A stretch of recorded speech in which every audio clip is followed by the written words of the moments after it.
a rare Israeli airstrike in the occupied West Bank. The target, 2 Palestinians in a mosque in the Jenin Refugee Camp. I was under this window and heard a loud explosion just after 2 a.m. There's no place for us to go, so we stayed home. Israeli troops usually raid the camp in the north of the West Bank, often exchanging fire with Palestinian fighters.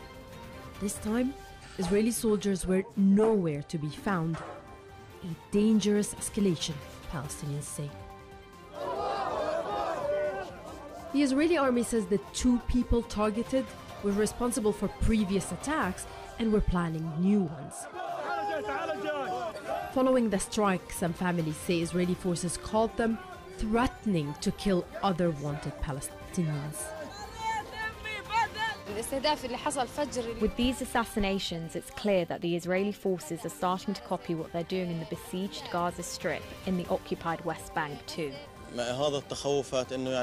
This is our fear, that these assassinations will come from the air. This is a big problem, because when you hit an area, you damage the surroundings. Israeli forces have been ramping up their raids and increasing their use of aerial attacks in the West Bank, particularly in areas where armed groups are active. On Thursday, a drone strike killed at least 5 Palestinians in the Nur Shams refugee camp. With more than a dozen Israeli raids on average per day and a growing number of casualties, many here fear that the flames of Israel's war on Gaza are catching up in the West Bank. Nida Ibrahim, Al Jazeera, Ramallah. Let's go live to Sarah Khairat in Ramallah in the occupied West Bank. Let's start with that raid we were talking about the 2 Palestinians who were killed during that raid in the town of Nablus. What more do we know about that?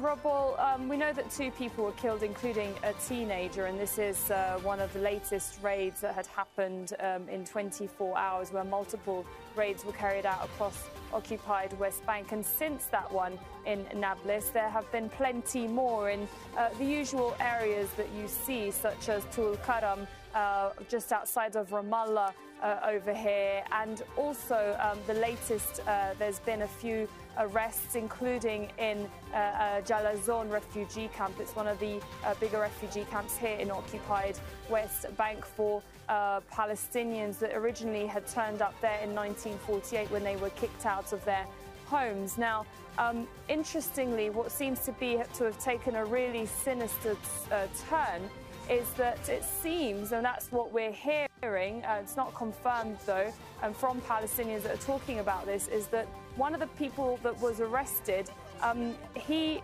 then had a social media post put up on his Facebook page soon after that arrest with the Israeli flag, and written in text was that don't mess around with the Israeli army.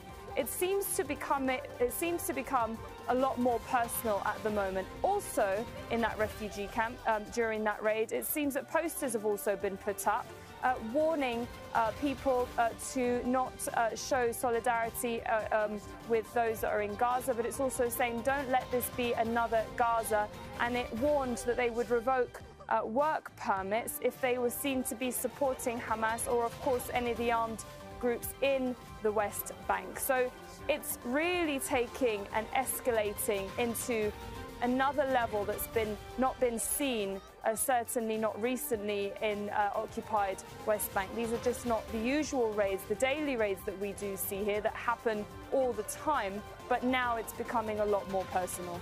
Yeah, I understand that there have been some more protests in the occupied West Bank in the last few hours. What's been happening there? Yeah, there were a few sporadic protests that happened in several parts of occupied West Bank, including just to the square here on my right. And at the same time, we were also seeing that in the Lebanese capital, Beirut, and a couple more other places in Lebanon, all happening at the same time. They weren't that big. It started around 3 a.m., so most Palestinians certainly would have been asleep.